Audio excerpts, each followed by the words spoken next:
গুরুত্বপূর্ণ ছিল বাংলাদেশের উপর তিনটি প্রশ্ন। প্রথম প্রশ্নটি ছিল যে জাতিসংঘের মানবাধিকার কমিশনের প্রধান ভলকার তুর্ক যে কথাটা বলেছেন যে বাংলাদেশের যে আইন করে রাজনৈতিক পার্টিকে নিষিদ্ধ করা হচ্ছে সেই সকল বিষয়গুলো নিয়ে যে উদ্বেগ প্রকাশ করেছেন তার উপর ভিত্তি করে যুক্তরাষ্ট্র তথা স্টেট ডিপার্টমেন্টের মন্তব্য জানতে আমি প্রশ্ন করি এবং সেই সাথে বাংলাদেশের প্রধানমন্ত্রী শেখ হাসিনার উপরে ফেব্রিকেটেড যে হত্যা মামলাগুলো তৈরি করা হচ্ছে সেই সাথে মব কিলিং বা মব ভায়োলেন্স যে হচ্ছে শতাধিক জার্নালিস্টদেরকে যে বিনা বিচারে জেলে রাখা হয়েছে এবং জেলে যে হত্যা করা হচ্ছে এবং মানুষকে বিনা বেইলে যে জেলে রাখা হচ্ছে এই বিষয়গুলো সম্বন্ধে যুক্তরাষ্ট্রের মনোভাব বা এটা বাংলাদেশের গণতন্ত্রের উপর হুমকি স্বরূপ কিনা সেই প্রশ্ন দুইটি প্রথমেই আমি উত্থাপন করি আজকে টেমি এর কাছে। উনি মুখপাত্র, প্রধান মুখপাত্র যুক্তরাষ্ট্রের পররাষ্ট্র দপ্তরের। আপনারা যারা আমাকে এখন সরাসরি শুনছেন দয়া করে আমাকে জানাবেন যে আপনারা আমার কথাগুলো শুনতে পাচ্ছেন। আরেকটি বিষয় হলো যে আপনাদের কাছে আমার রিকোয়েস্ট থাকবে যে আপনারা আমার এই লাইভটুকু আপনারা সকলের কাছে শেয়ার করে দেবেন, তাহলে মানুষরা জানতে পারবে যে আজকে স্টেট ডিপার্টমেন্টে কি হয়েছিল। আপনারা আমাকে চেনেন, আমার নাম দস্তগীর জাহাঙ্গীর। আমি বাংলাদেশ সম্বন্ধে যুক্তরাষ্ট্রের পররাষ্ট্র দপ্তরের নিয়মিত প্রেস ব্রিফিং এ উপস্থিত থাকি এবং বাংলাদেশের বিভিন্ন যে বিষয় নিয়ে প্রশ্ন করি। মানবাধিকার বিষয়ে মানবাধিকার কমিশনের প্রধান ভলকার তুর্ক যে কথাটি বলেছেন যে বাংলাদেশে একটি নির্দিষ্ট দলকে নিষিদ্ধ করার জন্য বা রাজনৈতিক দলকে নিষিদ্ধ করার জন্য যে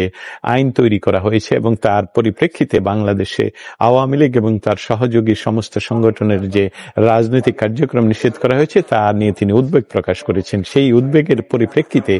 যুক্তরাষ্ট্র কি মনে করে কিনা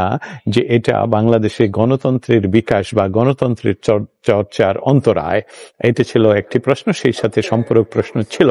যে বাংলাদেশের প্রধানমন্ত্রী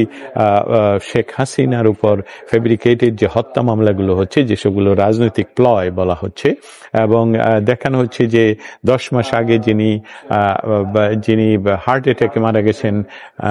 জাহাঙ্গীর ভাই, আজও একজনের পা কেটে আলাদা করে ফেলা হয়েছে, যে এই সার্বিক বিষয়গুলো যে বাংলাদেশে যে মব কিলিং মব ভায়োলেন্স হচ্ছে, বিনা বিচারে মানুষকে এরকম অত্যাচার করা হচ্ছে, বিনা বিচারে মানুষকে জেলে রাখা হয়েছে, এই সকল বিষয়গুলো নিয়ে যুক্তরাষ্ট্র কি মনে করে যে বাংলাদেশের গণতান্ত্রিক কোনো পরিবেশ আছে কিনা এবং হুমকির সম্মুখে কিনা। উনি প্রশ্নটি আমার কাছ থেকে নিয়ে নেন। এর অর্থ হলো যে প্রশ্ন দুয়ের উনি সঠিক উত্তর জেনে উনি আমাকে ইমেইলে জানাবেন, কিন্তু সেই সাথে তিনি বলেন যে গত পরশুদিন এই আমার পিছনে যে বিল্ডিং গুলো দেখতে পাচ্ছেন এই বিল্ডিং এ বসেই বাংলাদেশের তথাকথিত এই সরকারের তথাকথিত ন্যাশনাল সিকিউরিটি অ্যাডভাইজার, ওনার সাথে এখানকার ডেপুটি সেক্রেটারি স্টেটের যে সভা হয় সেই সভাতে তারা বলেছে বাংলাদেশের সাথে বাণিজ্য বৃদ্ধি করবে এবং বাংলাদেশের সাথে নির্বাচন নিয়ে বাংলাদেশের নির্বাচন সম্বন্ধে তারা যে সকল আলাপ করেছে সেই বিষয়টা তুলে ধরে তিনি বলেন যে আপনার প্রশ্নটুকু আমি নিলাম এবং এই প্রশ্নের উত্তর আমরা আপনাকে পরে ইমেইলে জানাবো। সেই সাথে আরো একটি প্রশ্ন তুলে ধরেছিলাম, সেটা হলো যে বাংলাদেশের যে বিষয়গুলো বিশ্বব্যাপী আসছে না সেই বিষয়গুলোর মধ্যে মূলত বাংলাদেশের সাধারণ মানুষ,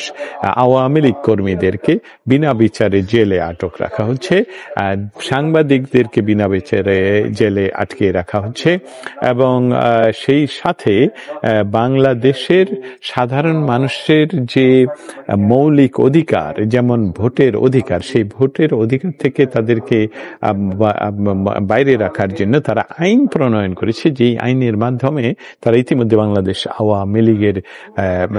নেতা কর্মীদের উপর জেল জুলুম অত্যাচার এবং এমনকি জেলে হত্যা করা হচ্ছে, গুম করা হচ্ছে। এই সকল বিষয় গণতান্ত্রিক অবস্থার পরিপ্রেক্ষিত কিনা, মানে গণতান্ত্রিক অবস্থা, গণতন্ত্র চর্চা, বাংলাদেশের গণতান্ত্রিক পরিবেশ এসবগুলোর অন্তরায় কিনা এবং সেটাকে ওনারা কন্ডেম করেন কিনা।